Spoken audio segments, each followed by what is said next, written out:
dinner time. Meron tayong peanut butter jelly in tortilla wrap. And very Pinoy, pancit bihon. Yes, sir. Jelly.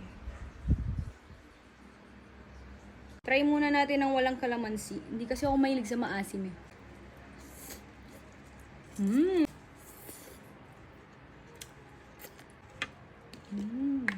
Ito yung secret ingredient para masarap na pancit bihon.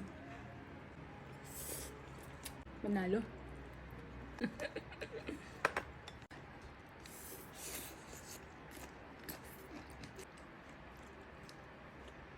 Pero ang taas ng carbs na ito.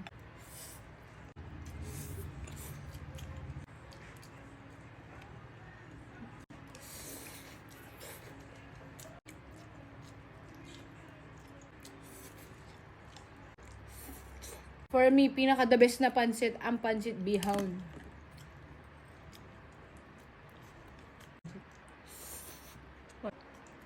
Ayaw namin ng overcook yung gulay sa pancit. Ito medyo ano lang to. Malutong. Malutong-lutong pa.